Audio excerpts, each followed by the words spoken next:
Rachel Zegler was supposed to be Hollywood's next big thing, handpicked by Spielberg, crowned by Disney, and paraded as the face of a new generation of stars. But behind the glossy headlines and red carpet premieres, something wasn't clicking. Her movies underperformed. Her interviews sparked backlash. And now, she's starring in a major London stage production and can't even fill a single row of seats. Insiders are calling it one of the most awkward flops in recent theater. So, how did it all fall apart so fast? And why is Hollywood still pretending everything's fine? Snow White finally crossed $200 million at the global box office. And for Disney, that should be cause for celebration. But let's be honest, it's not. Behind that glossy number is a financial disaster, a public backlash, and a rising star who might have risen a little too fast. Rachel Zegler went from Broadway auditions to the face of billion-dollar franchises almost overnight. But what happens when the audience doesn't follow?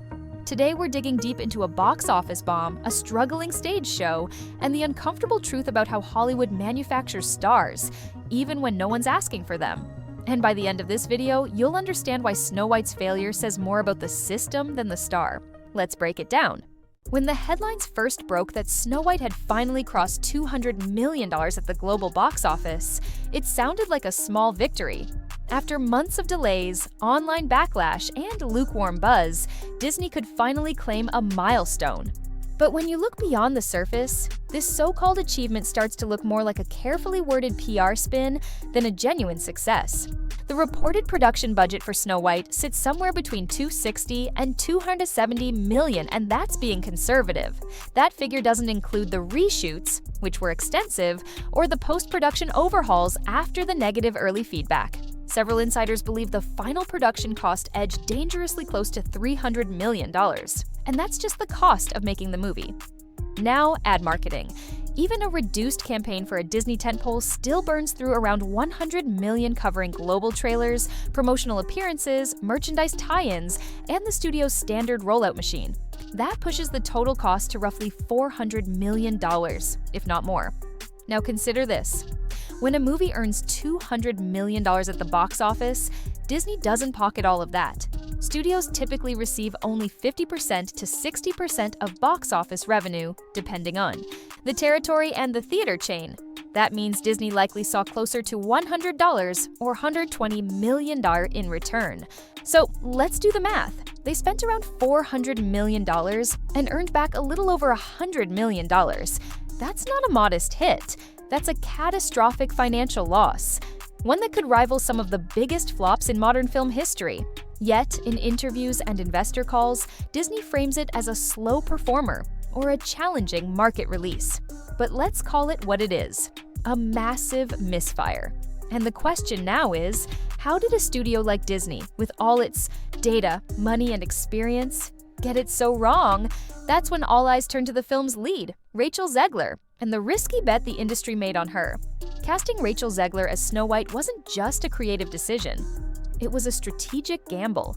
Disney wasn't simply updating a classic, they were attempting to launch a new global star, one who could anchor not only a film, but an entire marketing campaign, merchandise empire, and cultural moment. But that strategy hinged on one critical assumption, that audiences wanted Rachel Zegler to be a star. The reality? Most didn't even know her name. When she was first cast, Rachel had exactly one major credit to her name: West Side Story, directed by none other than Steven Spielberg. While critics praised the film and her performance, it wasn't a commercial success. In fact, it underperformed significantly. At the box office, earning just $76 million worldwide on a $100 million budget. That alone should have raised eyebrows. Still, Disney doubled down. They took a relatively unknown actress and handed her the reins of one of the most beloved characters in cinematic history, Snow White. This wasn't just any role. This was the first ever Disney princess, the foundation of the entire Disney brand. And instead of choosing a proven box office draw, they went all in on someone who had yet to demonstrate any commercial pull. It's worth asking, why? Some say the choice reflected a broader industry trend, the obsession with crafting the next breakout star from scratch. Others believe it was part of Disney's push toward modernization, rebranding its legacy characters through new, younger, and more diverse faces. Whatever the reasoning, the risk was clear, and the outcome even clearer. audiences didn't show up in droves, they didn't fall in love with this new version of Snow White, and more importantly, they didn't become fans of Rachel Zegler. If anything, her presence, combined with other creative choices, only fueled skepticism. That's not to say she wasn't talented, but talent alone doesn't guarantee ticket sales. Charisma, public goodwill, and audience connection. Those are the real currencies of stardom. And as it turns out, Rachel Zegler had yet to earn them.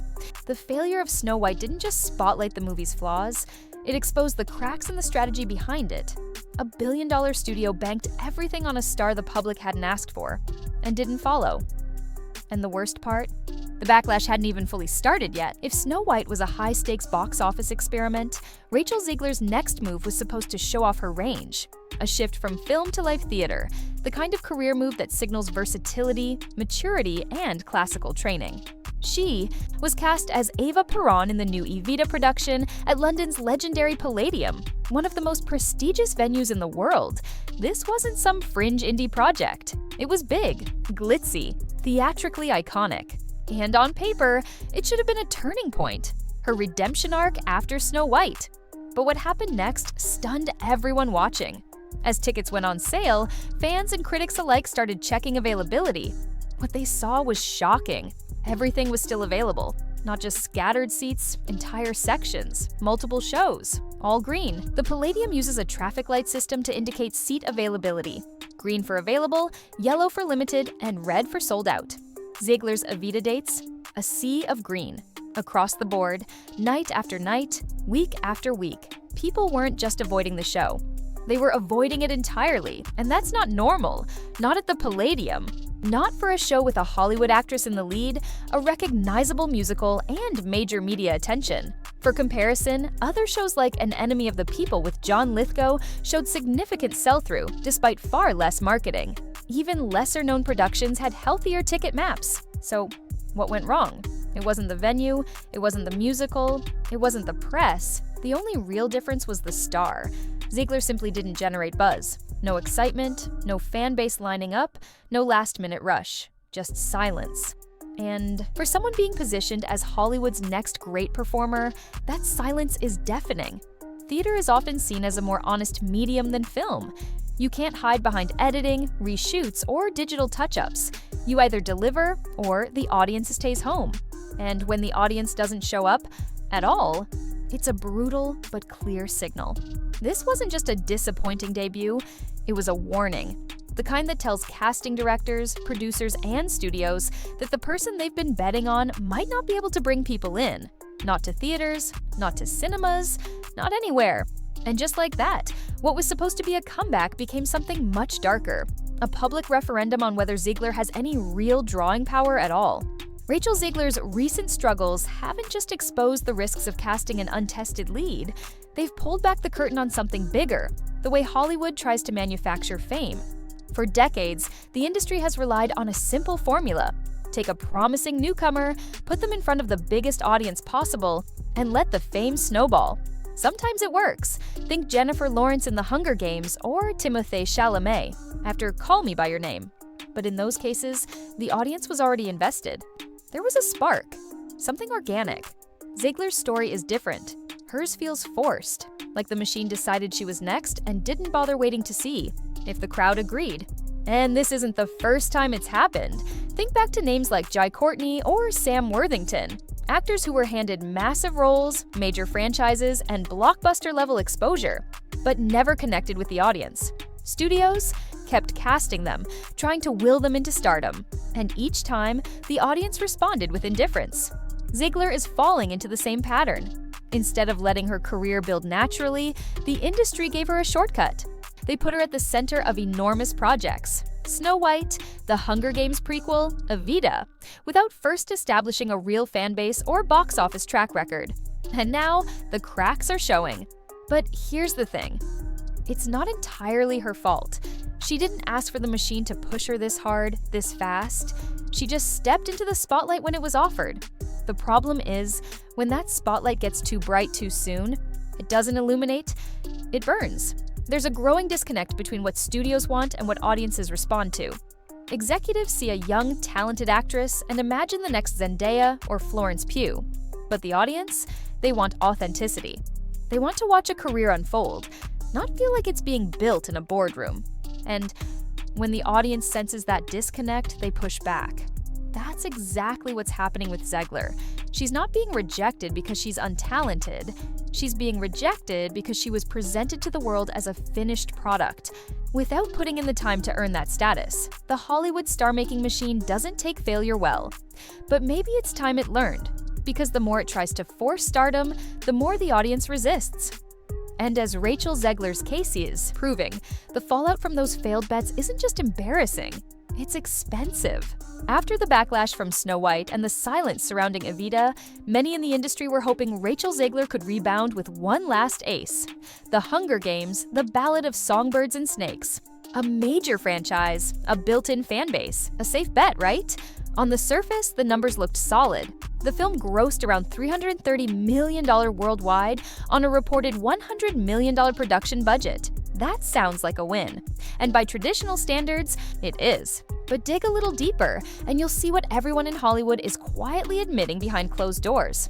Zegler wasn't the reason people bought those tickets. The Hunger Games name still holds weight. It's a franchise that defined a generation of young adult cinema. Fans weren't lining up because they were excited to see Rachel Zegler.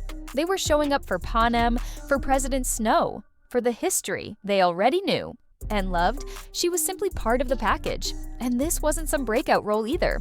Zegler's performance as Lucy Gray Baird was fine. Competent, polished, safe, but it didn't spark viral fan edits, social media buzz, or mainstream obsession the way Jennifer Lawrence once did. She played her part and faded into the ensemble. That's not what studios want from a lead. They want fire, headlines, a performer who dominates the narrative. And for all of Songbirds and Snakes' financial stability, Zegler came out of it with no momentum, no sudden rise in public interest, no breakout interviews, no Zegler moment. To be clear, this wasn't a failure, but it wasn't a win either. It was neutral. And in Hollywood, neutral can be deadly when you're trying to build a career off of buzz and investment. Even more telling, after the film's release, studios didn't rush to cast Zegler in the next blockbuster. There were no immediate announcements, no viral casting reveals, no next big vehicle to ride her performance into something greater. The role came and went. The opportunity passed. And the industry is still waiting to see if she can anchor anything on her own. The Hunger Games gave Zegler a lifeline, but instead of a triumphant comeback, it showed exactly what Snow White and Evita had already hinted at. When the franchise does the heavy lifting, the star doesn't shine. It just gets carried. And if you have to keep being carried, maybe you're not ready to lead. Here's where things get frustrating, because Rachel Zegler isn't the villain in this story. She's a young actress with real talent, solid vocal ability, and the kind of screen presence that could become something special. But she's also been placed in an impossible position, expected to carry massive productions before she's had the time, space, or audience connection to earn that kind of responsibility. In any other era, Zegler would have been on a much slower path. A few supporting roles, a couple of festival films, maybe a breakout part in an ensemble cast, a career that's allowed to breathe. But in today's Hollywood, studios are desperate to manufacture stars overnight, as if casting alone can make someone famous. The result? Zegler's being treated like a finished product when she's still in development. Instead of growing through carefully chosen roles, she was catapulted into the lead of a $300 million film, put on global press tours, and told to represent a legacy character with nearly a century of fan expectations, all while still learning the business and her audience. No one, not even the most talented young actor, thrives under that kind of pressure. What she needs now isn't another major studio gamble, it's a reset. Smaller films, rich characters, time to build trust with viewers, to let them see her range, her personality, her growth. Audiences need to want to root for her, not feel like she's being pushed in front of them. Take a look at how stars like Florence Pugh, Timothée Chalamet, or Zendaya rose through the ranks. Each one started with indie gems or smaller ensemble projects. They earned their reputation, not through marketing, but through moments, performances that resonated, choices that felt personal, work that wasn't designed to sell toys or hit box office records just to show they belonged. Hollywood doesn't seem to get that anymore. It keeps trying to skip the build-up, convinced it can fabricate chemistry between an actor and the audience using hype alone. But you can't fake connection. Not in 2025. Audiences are savvier than ever. They spot artificial hype from a mile away. And they reject it. If anything, Zegler's story should be a wake-up call. Not just for studios, but for every young performer chasing fame. Because no matter how hard the machine tries to sell someone as the next big thing, the audience has the final say. And so far, they're saying, not yet. Here's the real story. This isn't just about one actress. It's about a broken system. Hollywood used to build stars over time. Now, they try to shortcut the process with money, exposure, and big roles. But audiences have changed. They don't show up for names anymore. They show up for stories, for characters, for connection. The Snow White fallout is a warning. No amount of money can force a connection that isn't there.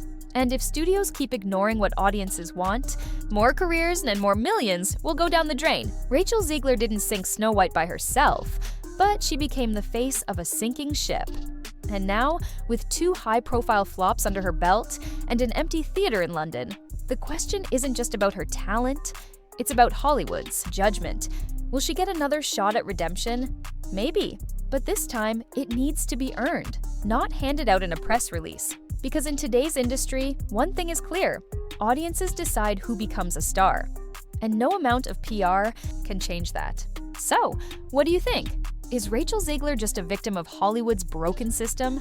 Or is the public simply not buying what the studios are selling? Drop your thoughts in the comments. We read them all. And if you enjoy videos that dig deep into the chaos behind the camera, hit that like button, subscribe, and we'll see you in the next one.